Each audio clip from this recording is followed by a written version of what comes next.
Seu Maurício, sua mãe tá viva. Eu vi ela no sanatório. Eu mesma falei isso com a voz tremendo ali no meio da sala de estar, daquela mansão gigante nos Jardins em São Paulo. Maurício Belmonte parou de tocar piano na hora. O som morreu no ar e o rosto dele ficou branco. Para todo mundo, Dona Maria Belmonte tinha morrido fazia 6 anos. Eu sabia que não. Eu tinha cuidado dela.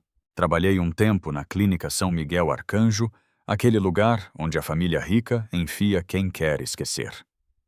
Lá no fim do corredor, no quarto 217, tinha uma senhora de cabelo branco, olhar triste, sempre abraçada, a 1/3 gasto e falando do filho pianista.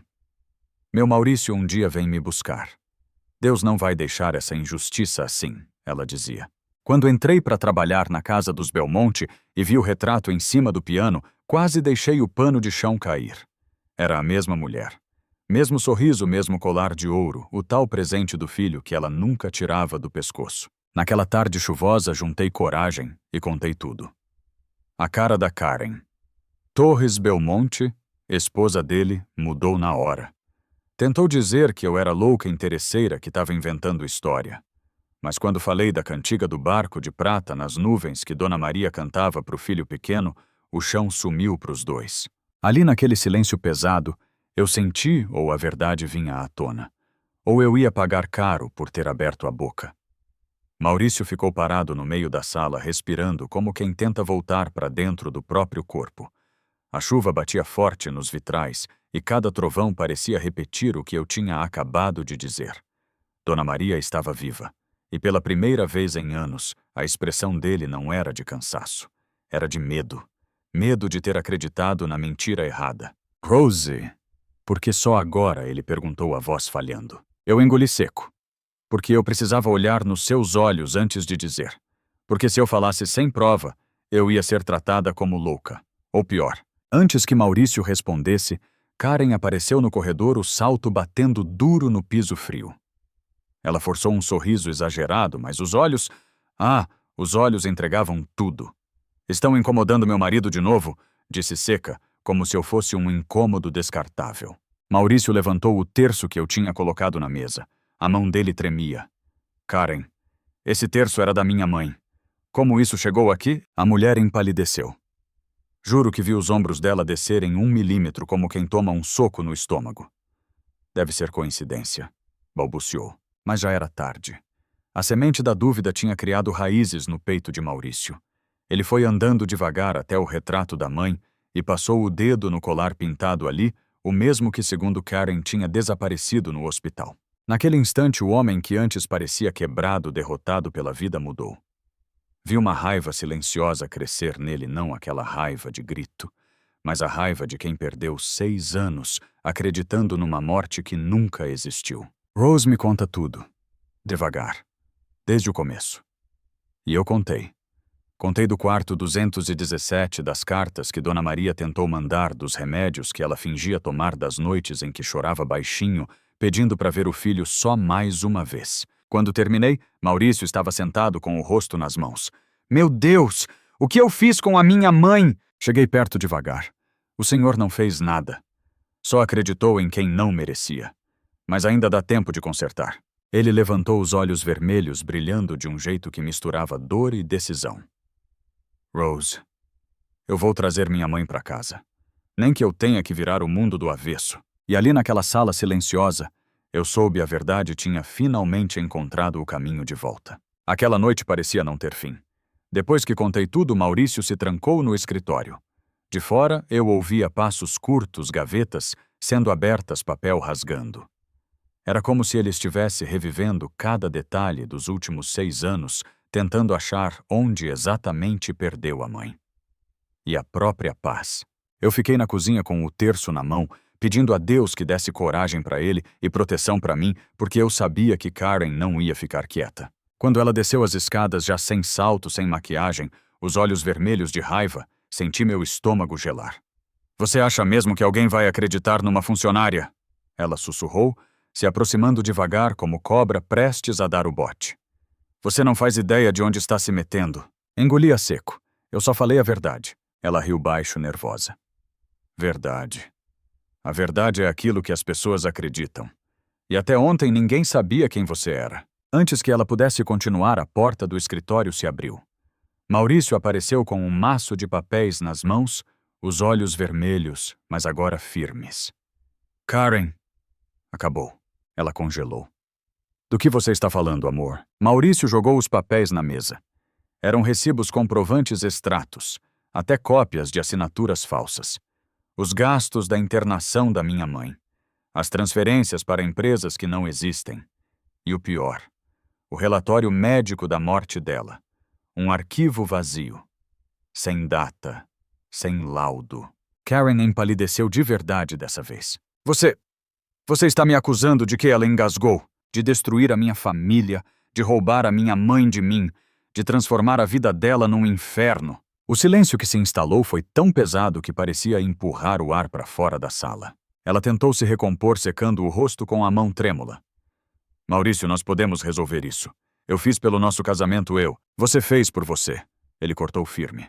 E amanhã cedo você sai desta casa. Karen arregalou os olhos, mas não teve defesa. Ela sabia. Quando ela subiu as escadas correndo como quem foge de um incêndio, Maurício quase desmoronou.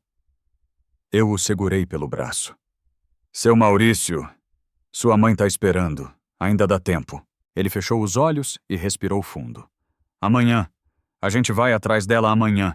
E pela primeira vez desde que cheguei naquela casa, senti esperança ocupando o espaço onde antes só existia silêncio. A madrugada mal tinha começado quando ouvi passos firmes descendo as escadas.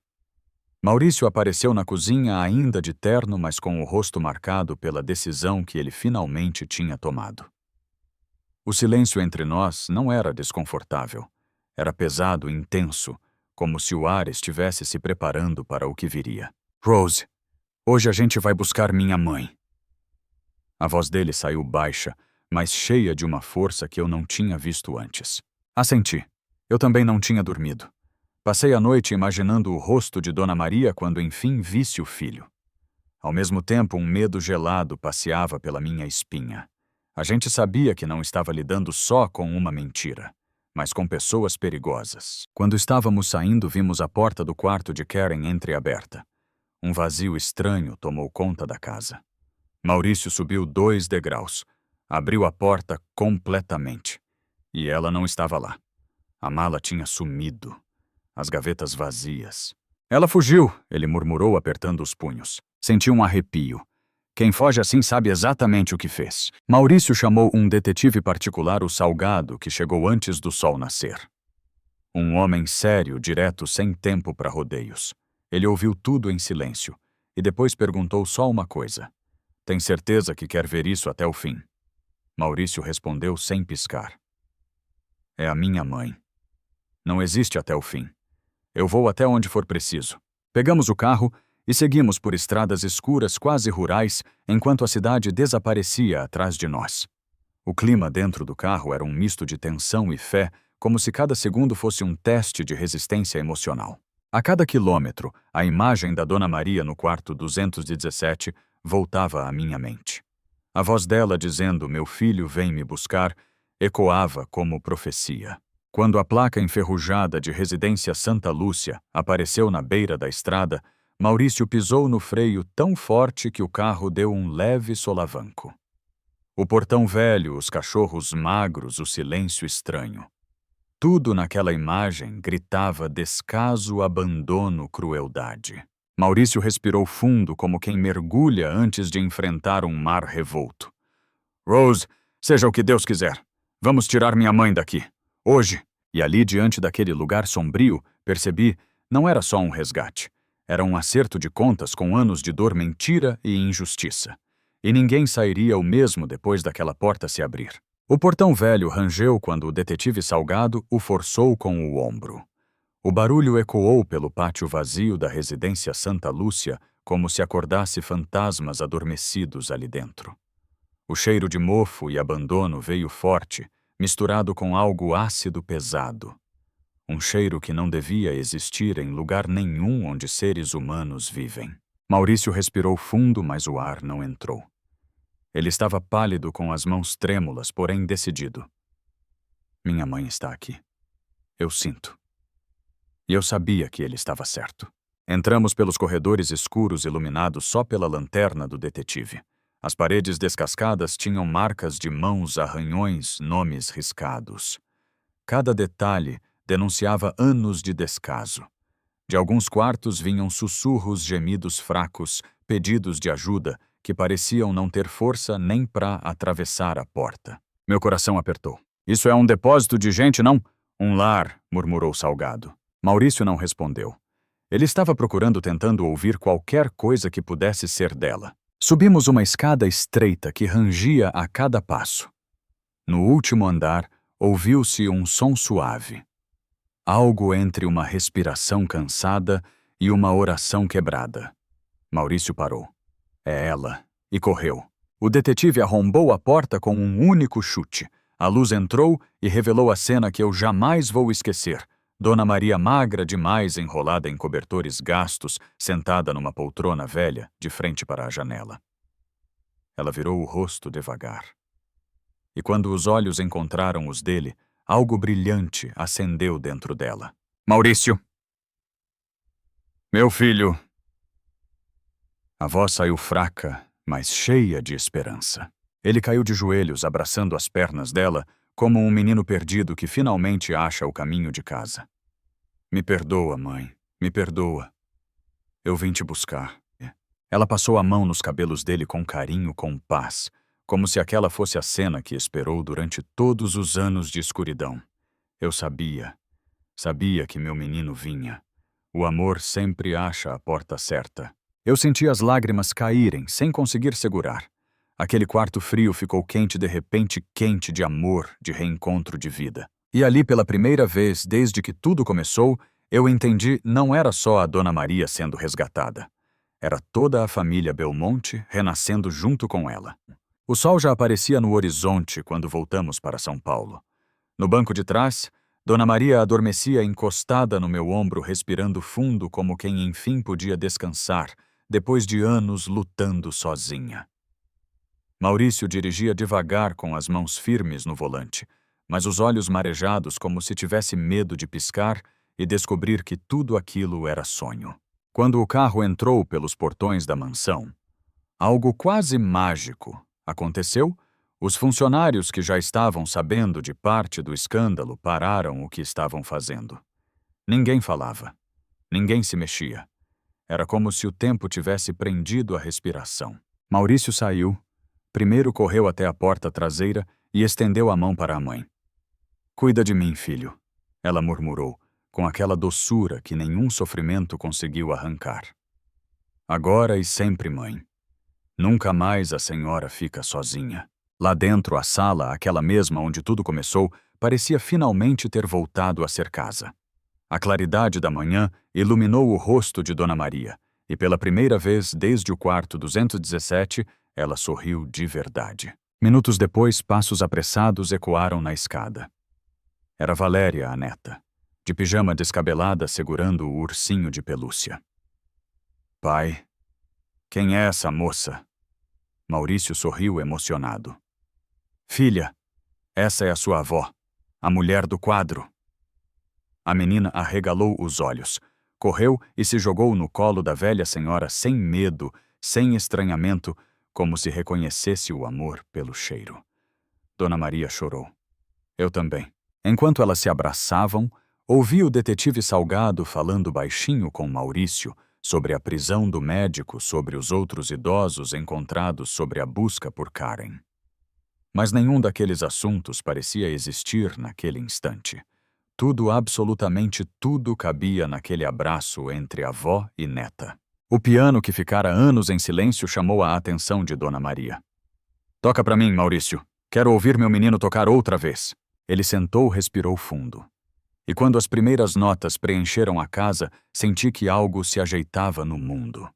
Como se a música costurasse cada pedaço rasgado daquela família. Foi naquele som, naquele amanhecer que entendi, a justiça estava começando ali dentro daquele lar que finalmente renascia. A casa parecia outra depois daquela manhã. Era como se cada porta, cada parede, cada móvel tivesse soltado um suspiro aliviado quando Dona Maria cruzou o hall de entrada. Mas a verdade é que a ferida ainda estava aberta, e tanto eu quanto Maurício sabíamos que a paz que sentimos nas primeiras horas era só o começo de uma longa batalha. Nos dias seguintes, médicos de confiança começaram a visitar Dona Maria. Eles se espantavam com a força dela mesmo depois de tanto sofrimento. "A senhora é de aço", Dona Maria disse um deles. Ela sorriu fraco. "Não, meu filho. Eu só tinha um motivo muito grande para continuar meu menino." Maurício ficava o tempo todo ao lado dela. Ele lia documentos, falava com advogados, ligava para autoridades. Às vezes ele parava, olhava a mãe dormindo no sofá e deixava o rosto cair nas mãos. Como eu não vi? Como deixei isso acontecer? Eu me aproximava e dizia o que ele precisava ouvir. O Senhor viu agora e salvou ela. É isso que importa. A notícia do escândalo da residência Santa Lúcia explodiu na televisão. Em poucos dias, outras famílias apareceram desesperadas reconhecendo parentes desaparecidos. Dr. Ernesto Villa-Lobos foi preso tentando fugir para o interior. Cada nova revelação só confirmava o que Dona Maria já tinha dito, não era só maldade. Era um sistema inteiro funcionando na sombra. Mas o golpe final ainda faltava Karen. Valéria, mesmo pequena, sentia o clima pesado. Uma noite ela me perguntou baixinho, Rose: "Por que a mamãe não volta para casa?" Engoli seco.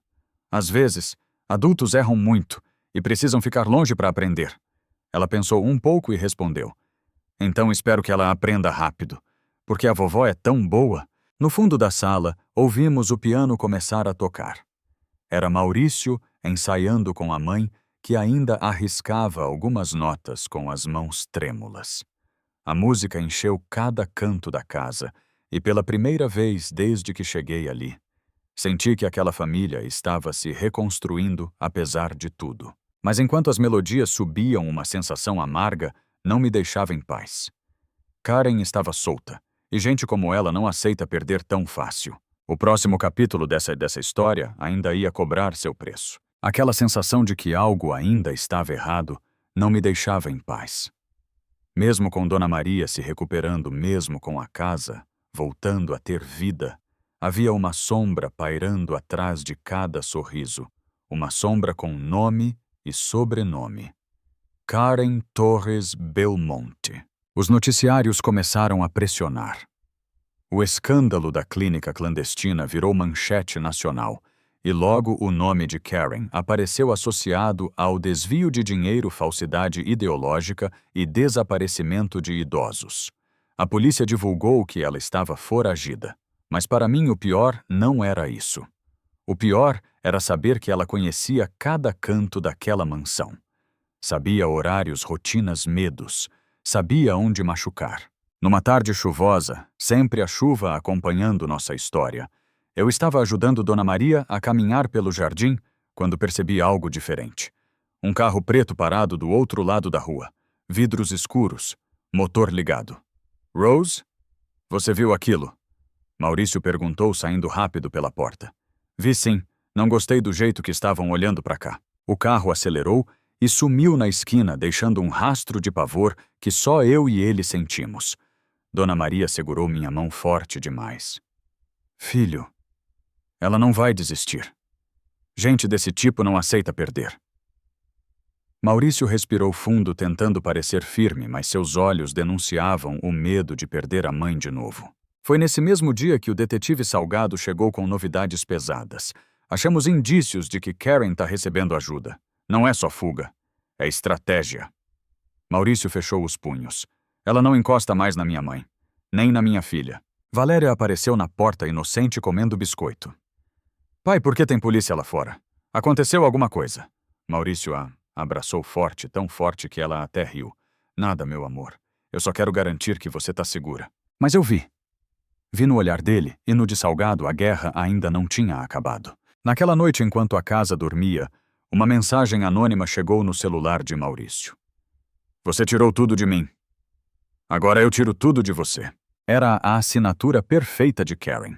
E um aviso claro de que o pesadelo estava longe de terminar. A mensagem anônima ficou brilhando na tela do celular do Maurício como uma ferida aberta. Eu vi quando ele leu. O rosto dele perdeu toda a cor E ainda assim ele tentou esconder de mim e de Dona Maria.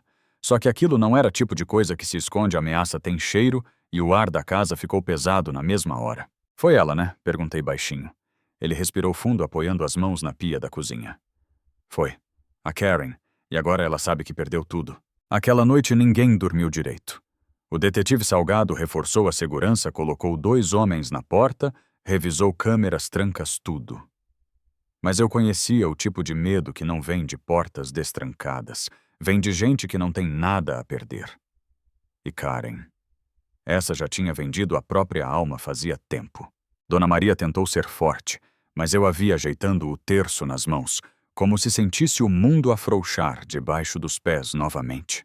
Essa mulher, ela não me quer viva, Rose. Mas a senhora está viva. E isso é o que mais irrita ela, respondi apertando sua mão. No dia seguinte, Valéria voltou da escola calada, diferente. Quando eu ajoelhei na frente dela para perguntar o que tinha acontecido, ela hesitou antes de falar. Tinha uma moça me esperando no portão. Ela disse que conhecia você e o papai, e que eu devia ir com ela porque a família tinha coisas para resolver. Meu sangue gelou, como ela era minha flor alta, cabelo castanho. Parecia brava. Karen. Maurício ficou transtornado, andando de um lado para o outro da sala como um leão enjaulado. Ela colocou a mão na minha filha.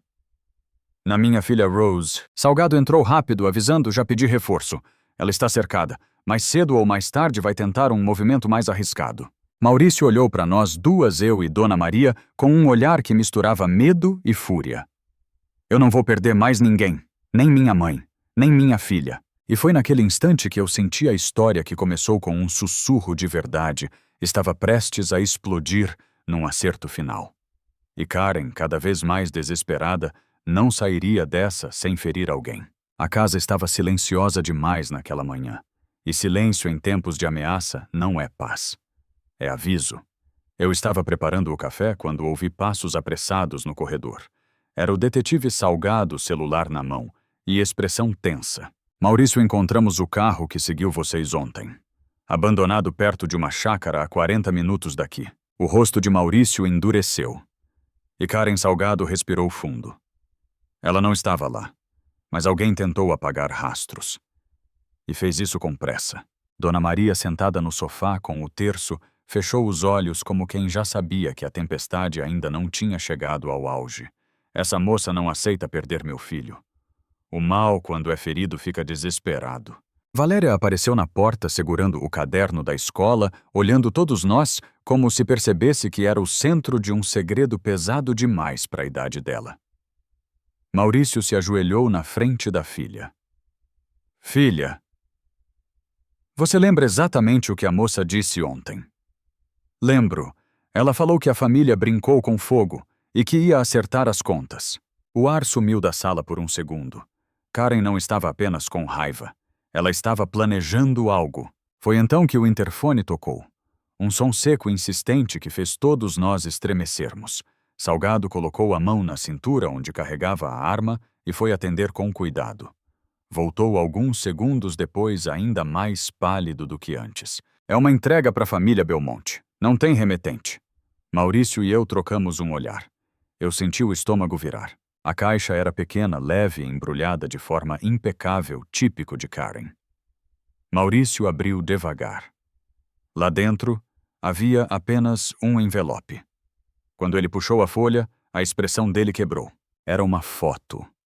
Uma foto de Dona Maria tirada escondida no dia anterior, enquanto ela caminhava comigo pelo jardim. E atrás escrito com a caligrafia que eu reconheceria em qualquer lugar. Você trouxe ela de volta. Agora eu tiro de novo. Dona Maria levou a mão à boca. Valéria começou a chorar.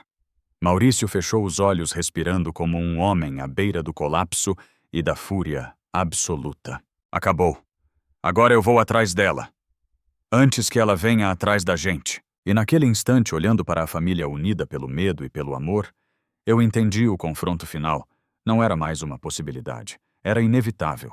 E já estava batendo à porta. A tarde caiu pesada sobre a casa dos Belmonte, como se o céu inteiro estivesse esperando o pior acontecer. Depois da ameaça deixada dentro daquela caixa, ninguém mais conseguiu fingir normalidade. Até os móveis pareciam inquietos, como se soubessem que algo terrível estava se aproximando. Maurício passou horas andando de um lado para o outro na sala de estar, o bilhete de Karen amassado entre os dedos. Ela não vai encostar na minha mãe. Nem na minha filha. Juro por Deus que não vai. A voz dele era baixa, mas cheia de um ódio silencioso que eu nunca tinha visto naquele homem. Dona Maria tentava se manter firme, mas suas mãos tremiam sobre o terço. Meu filho, violência só chama mais violência. Mãe, dessa vez não é escolha, é proteção. Ele respondeu sem conseguir encará-la. O detetive Salgado entrou rapidamente trazendo informações novas. Karen foi vista numa pensão barata em Sorocaba. Mas quando chegamos lá, ela já tinha ido embora. Ela está sempre um passo à frente, murmurei. Não por muito tempo, respondeu Salgado. Ela comete erros quando age com pressa, e agora ela está desesperada. Valéria, que tentava brincar na sala, olhava para nós com aquela tristeza que só criança sente quando entende o perigo mesmo sem compreender tudo. Rose, a mamãe não gosta mais da gente, ela perguntou baixinho. Meu coração doeu. Sua mãe está perdida, minha linda. Mas você não tem culpa de nada. Foi então que o telefone fixo da casa tocou.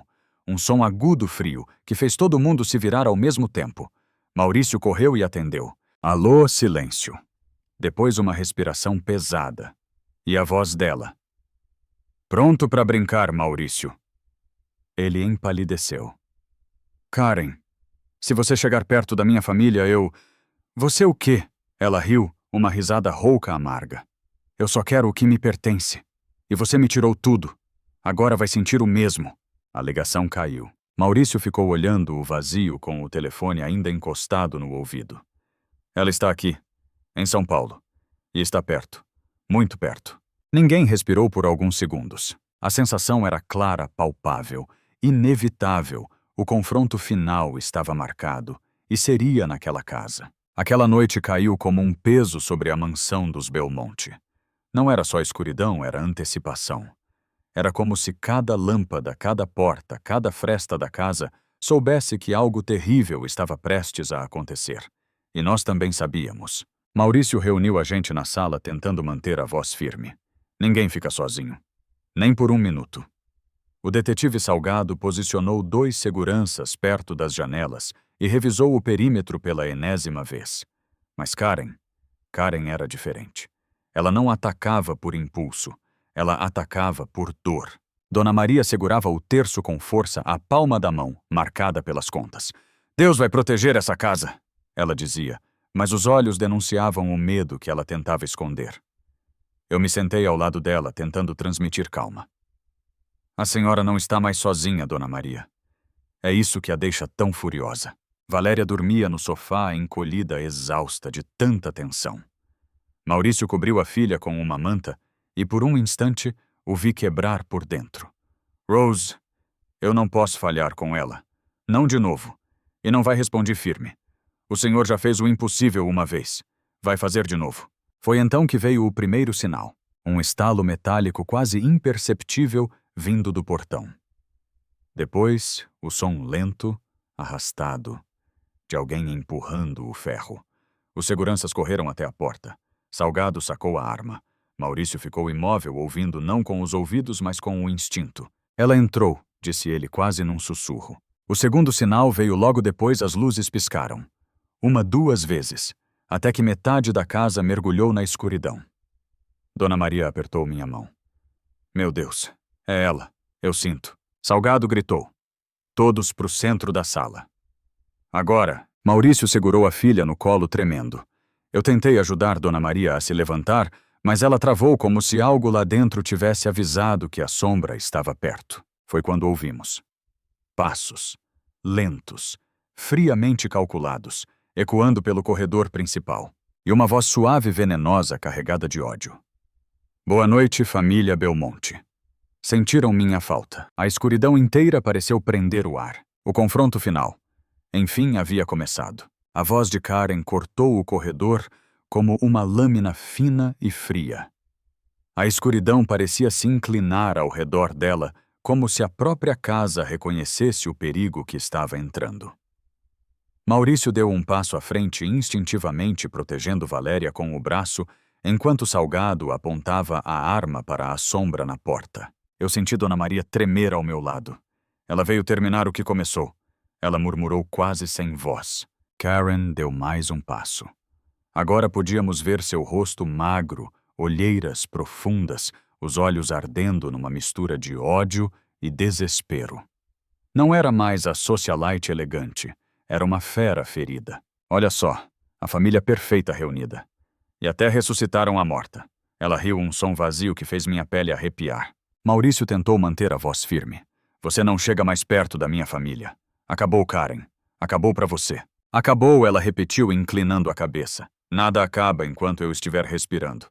Você me tirou tudo, Maurício. Agora eu tiro de volta. Salgado avançou um passo.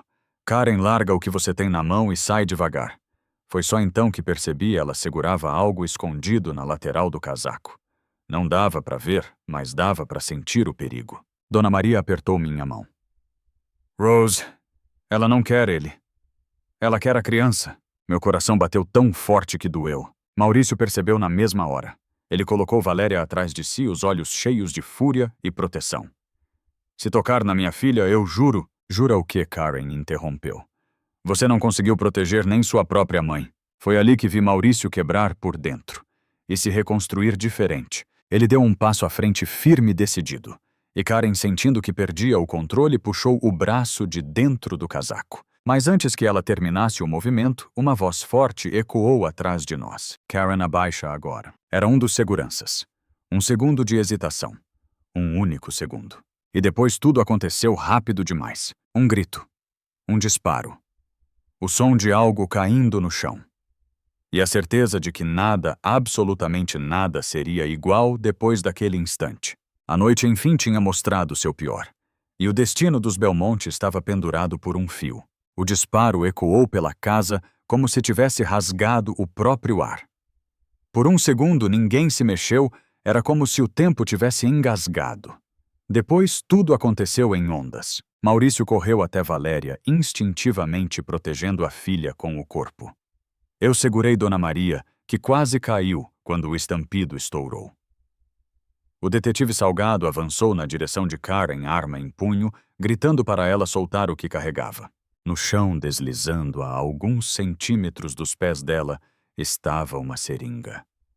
Não era arma de fogo. Era coisa pior, silenciosa, covarde. Mortal. Karen olhou para todos nós com um sorriso torto, como se o tiro não tivesse sido nela, e não tinha.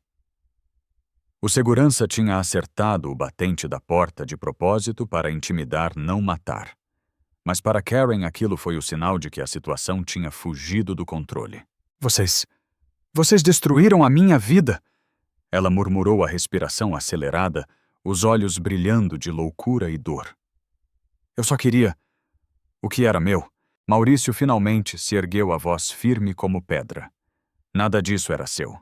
Nem minha mãe, nem a minha casa, e muito menos a minha filha. Ela deu 2 passos para trás, tropeçando até encostar na parede.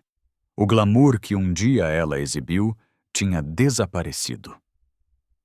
O que restava ali era uma mulher quebrada, devorada pela própria ambição. Maurício, eu te amei. Ela sussurrou com a voz falhando. Eu fiz tudo isso por amor. Isso não é amor, Karen. Amor não aprisiona, não machuca. Amor liberta. As palavras atingiram Karen como faca.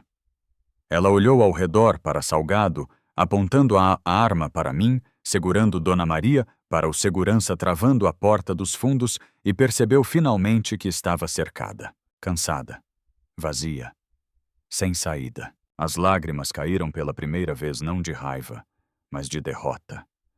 Ela ergueu as mãos devagar, tremendo. Tá, chega, eu desisto. O detetive avançou, algemando-a com firmeza. Karen não resistiu. Só abaixou a cabeça, deixando o cabelo cair sobre o rosto como uma cortina que escondia o fim de sua própria mentira. Quando a porta se fechou atrás dela, a casa respirou um suspiro profundo, quase humano. Dona Maria encostou a cabeça no meu ombro. Acabou, Rose. Eu olhei para Maurício, que segurava Valéria apertado no colo como se prometesse nunca mais soltá-la. Acabou, Dona Maria. Agora, de verdade. O dia seguinte nasceu diferente. Pela primeira vez em muito tempo, a casa dos Belmonte acordou em paz. Não havia passos furtivos nem portas rangendo no meio da noite. Karen tinha sido levada pelas autoridades e com ela o medo que pairava sobre aquela família havia finalmente ido embora. Maurício passou a manhã sentado ao lado da mãe, observando enquanto Valéria brincava no tapete com o ursinho que nunca largava. De vez em quando ele olhava para mim com um agradecimento silencioso daqueles que a gente sente mais do que ouve. Dona Maria, ainda frágil, mas serena, segurou a mão do filho e disse: "Meu filho, não guarde ódio no coração. Ele pesa mais que qualquer grilhão. Agora é hora de viver." E naquele instante percebi que ela estava certa. A maior vitória não foi ter vencido Karen, foi ter recuperado o amor, a união, a esperança. Foi devolver a uma família o que o medo tentou arrancar. Às vezes o mal não chega disfarçado de monstro, chega disfarçado de amor. E a gente só percebe depois de sofrer. Mas sempre existe um caminho de volta quando a verdade encontra coragem para ser dita. E quando alguém mesmo humilde decide não virar o rosto diante da injustiça, vidas inteiras podem ser salvas. Se essa história tocou seu coração, deixa eu te perguntar. Comente aqui embaixo. Eu amo ler cada um de vocês. Curta o vídeo, compartilhe e se inscreva no canal para mais histórias que abraçam a alma e fazem a gente acreditar no bem de novo. Obrigada por estar aqui, de verdade.